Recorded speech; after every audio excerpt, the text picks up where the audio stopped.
और उद्घाटन के पश्चात हमारे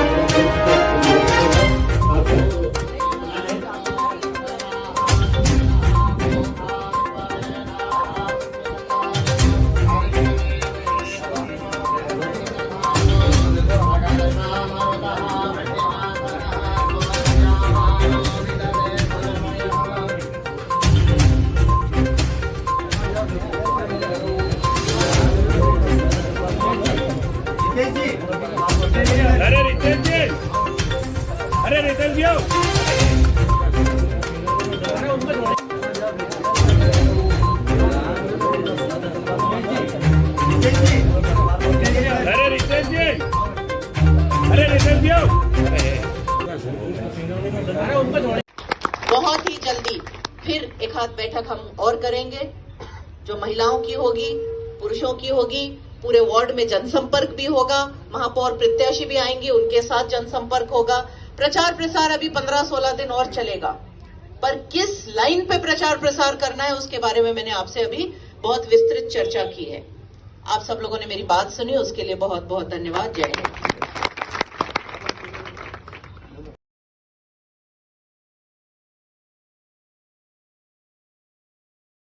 वर्ग के लिए काम, सबका साथ, सबका विकास, सब पे विश्वास और सब पर प्रयास करके काम करने वाले कार्यकर्ता है।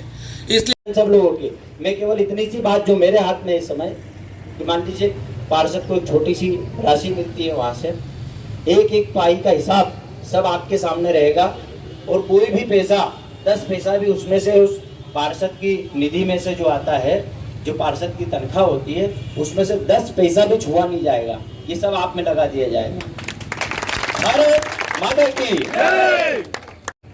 लेकिन हमने एक रिस्क ली है यहाँ पे आने की, इसलिए रिस्क लिए कि आपका मान बढ़े। और यदि अभी भी हम इस चुनाव को नहीं जीत पाते हैं तो निश्चित रूप से हमारे लिए बहुत दुर्भाग्यशाली दिन होगा। अपने मन को मजबूत कीजिए, एक भी फर्जी वोटर नहीं डलेगा। राजू, आपने चूंकि वार्ड क्रमांक 30 का एक चुनाव कार्यालय को ओपनिंग कर देखा गया कि पूरा डिजिटल कार्यालय है, चूंकि पहला कार्यालय से देखा जा रहा है कि वार्ड के नक्शे अक्षर सब है, क्या कहना है आपका? निश्चित रूप से भारतीय जनता पार्टी का वो सच्चा कार्यकर्ता जो प्लानिंग ऑफ वर्क के साथ नीचे मतदान केंद्र तक काम करता है। हमारी पूरी कार्य योजना त्रिदेव, बूथ अध्यक्ष, महामंत्री, BLA की स्थायी नीति के अंतर्गत हम पार्टी में काम करते हैं। और हमारा मतदान केंद्र पर आज वार्ड क्रमांक 30 में जिस प्रकार से नक्शे के माध्यम से कार्यकर्ताओं को सजगता के लिए, कार्यकर्ताओं के समझ के लिए जिस प्रकार से उन्हें प्लानिंग ऑफ वर्क के साथ ये चुनाव लड़ रहे हैं, मैं भाई शीतल गहलोत को शुभकामनाएं भी देता हूं। और निश्चित रूप से इस चुनावी अभियान के साथ साथ हमारी कार्य पद्धति और उसके साथ साथ सीखने के लिए, कार्यकर्ताओं के तैयार करने के लिए जिस प्रकार से कार्य योजना प्लानिंग ऑफ वर्क के साथ चुनाव लड़ा जा रहा है, बहुत अच्छी बात है कि भारतीय जनता पार्टी जिस प्रकार से बूथ पर काम करने की कार्य योजना बनाती है, उस प्रकार से उन्हें पूरे मतदान केंद्र को चित्र के माध्यम से पूरा रेखांकित किया है कि कौन सी कॉलोनी में कितने वोट है, कैसा है, क्या नहीं है। इससे काम को आसानी मिलेगी। और इस बार भारतीय जनता पार्टी वार्ड क्रमांक 30 जीतकर पूरी प्लानिंग के साथ भारतीय जनता पार्टी का परचम लहराएगी। कुछ प्रत्याशी उन्होंने बात की है, फर्जी मतदाता थे पिछली बार, उनको भी हटाया गया, उसके लिए क्या कहेंगे आप? निश्चित रूप से पिछले 8-10 महीनों से जिस प्रकार से शीतल गहलोत कोरोना काल की बात हो तो समाज में सेवा का संकल्प लेकर काम कर रहे थे। चाहे इस मतदाता शुद्धिकरण की बात हो, मैं इसको शुद्धिकरण नाम इसलिए दूंगा कि इसमें प्लानिंग से 700-800 बाहरी व्यक्तियों के नाम जुड़ाकर वर्षों बरस तक चुनाव जीतते रहे, पर इन्हें माइक्रो लेवल पर उस मतदाता सूची का अध्ययन किया और उन 600 नामों को कटवा कर निश्चित रूप से चुनाव अब आमने सामने का और जनता के बीच का चुनाव करा दिया।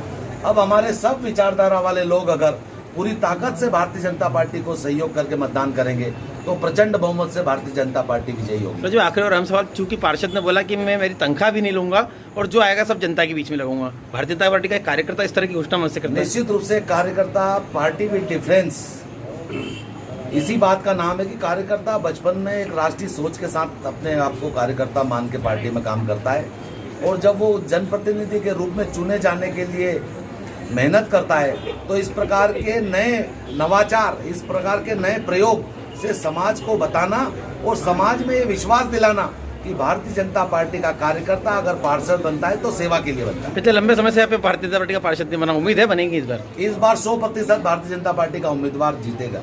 ठीक, धन्यवाद। वैसे आज आपको वार्ड क्रमांक 30 का चुनाव कार्यालय का शुभारंभ किया, चूँकि गायत्री राजे विधायक भी थे, जिलाध्यक्ष भी थे, क्या संकेत दिए उन्होंने?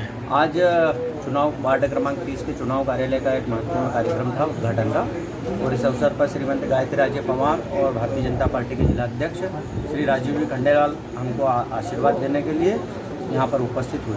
वैसे चूँकि देखा गया कि आपने कोई निष्कासित भी 2 भारतीय जनता पार्टी कार्यकर्ता है जिनको करने के लिए एक आवेदन दिया है। अभी इस जो वार्ड में यहाँ पर जो कांग्रेस की ओर से प्रत्याशी चुनाव लड़ रहे हैं, उन्होंने उनके 2 बेटे जो हैं भारतीय जनता पार्टी में थे, करिश्मा शेख और आमिर शेख, उनको सभी कार्यकर्ताओं को बार बार फ़ोन लगाकर वो धमकी दे रहे थे और काम करने से मना कर रहे थे। तो इस प्रकार की कुछ कॉल रिकॉर्डिंग और सब चीज़ें हमारे पास थी, वो आज माननीय जिलाध्यक्ष जी को उससे अवगत कराया है, और करिश्मा शेख और आमिर शेख इनको भारतीय जनता पार्टी से निष्कासित करने के लिए हमने आदरणीय जिलाध्यक्ष जी को पत्र दिया है। लेकिन चुनावी समय में पार्टी विरोधी काम करना, उसके बाद पार्टी में रहना कितना उचित समझते हैं आप? ये कुल मिला के अपने पूरे परिवार को किस प्रकार से लाभ दिला जाए, इस प्रकार की योजनाएं, 2 बेटे बीजेपी में और बाकी परिवार का प्रत्याशी पिताजी कांग्रेस में, तो उसी को लेके ये उनके प्लानिंग का हिस्सा था। लेकिन आज हमने उनको बेनकाब किया और उसको निष्कासन की मांग की। कितने वोटों से विजयी होंगे आप? देखिए, हम 3845 वोट है और हमारा तो 3845 से ही वोट हमको मिले, उसी प्लानिंग में हम हैं, और अभी परिणाम जो है उस पर फोकस करने की बजाय हम हमारे मेहनत पर फोकस करें। ठीक, धन्यवाद।